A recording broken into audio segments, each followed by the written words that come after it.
I have been fortunate enough to work for an iconic Chicago food company for 49 years. Joined them 49 years ago last March, I guess it was, out of the military, and that was one of the luckiest things that ever happened to me. I suspect that many of you share my view about failure, and that is that there is a prolific field of material because everybody fails a lot every day. And I had to kind of pick one thing to speak with you about today, and I thought about it for a while. I went through the failures that I've had in my personal life, which have been,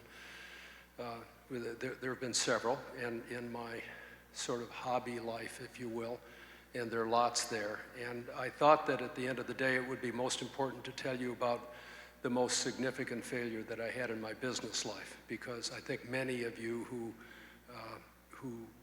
came here because you saw something about me or my name didn't come because of me, but you came because you've heard of the Vienna Weenie Company before. It's been around for a real long time, and I'm sure most of you at one time or another have had a product or two that we have made. So I'm going to tell you about the most significant failure that I have had at Vienna, and I've had a lot. But this one is one I think that resonates probably with your generation more than it does with mine.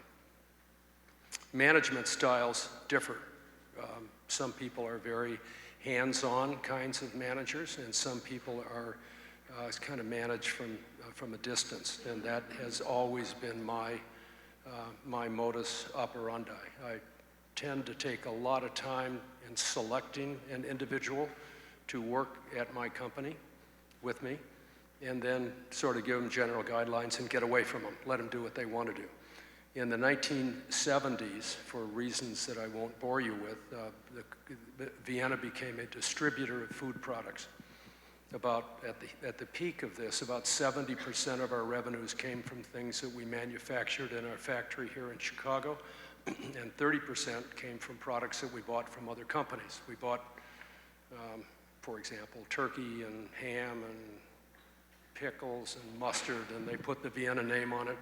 And we put together a group of salespeople, and they traveled around the United States to sell this stuff. At one point, we had branch offices in 20 cities around the country, and they covered all the major metropolitan areas. And in each city, we had 4 or 5 salespeople, we had an office manager, we had a little computer such as they existed in the 1980s, 2 or 3 trucks, a cooler, and a freezer, and the salesman would go out and pound on the doors of people who owned hot dog stands and sandwich shops and places like that and try to sell our goods.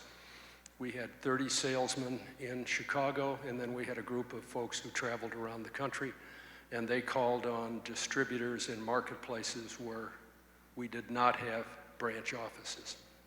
We had about 80 of these individuals, and they were, because I hired every one of them, diverse.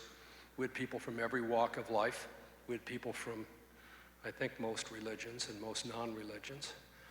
We had people of all races and all creeds. We mixed it up. I mixed it up on purpose because, I don't know why I did, but it just did. And the time came when we had to do a lot of work in a different area in our business, and I was required to hire somebody to run this part of our company for us. And I found a guy who I thought was particularly well qualified for this, and gave him the assignment of being the cat herder, if you will, for these 80 or 85 people who lived around the country and in the city of Chicago. And I knew all of these people. I knew their wives, I knew their husbands, I knew their kids. I had played golf with them. I played liar's poker in bars with them with dollar bills. I had done everything that you possibly could do with this group of really particularly lovely people. And I got away. The boss ran it, and I was off doing something else. The boss was a Chicago guy, and I'm not going to get into the particulars of what part of town he was from or what his background was, but he was a typical Chicago business guy. He was good. At least I thought he was good.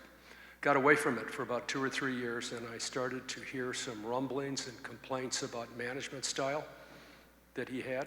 I ignored it because I trusted the guy, and I think probably I trusted my own instincts and the fact that I'd hired the right person to do this.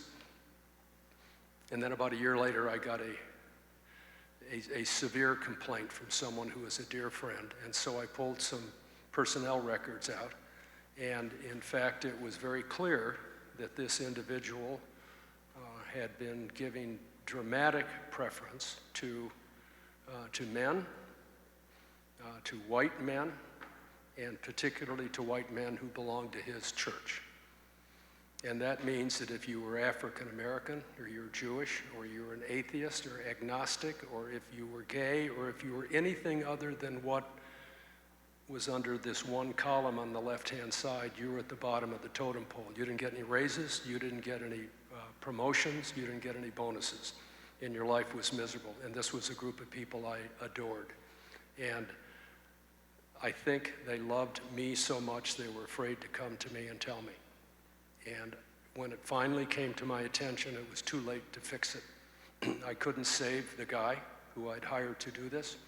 I couldn't save, let's say, about 20% of the sales force because they had quit or they were going to quit. In some cases, it led to things that were magnified way beyond that which you could imagine. Hard to deal with that kind of failure because that kind of failure isn't something that you can assign to anybody else. At the end of the day, at 2 o'clock in the morning when you're rolling around in bed, it rests right on my pillow, right on your pillow. Very difficult thing to deal with. Since then, our business has moved on, and this guy has passed away, and so the world has changed. I'm not supposed to give you a lesson that I've learned from it. I don't think I'm supposed to do that, so I'm not going to do that.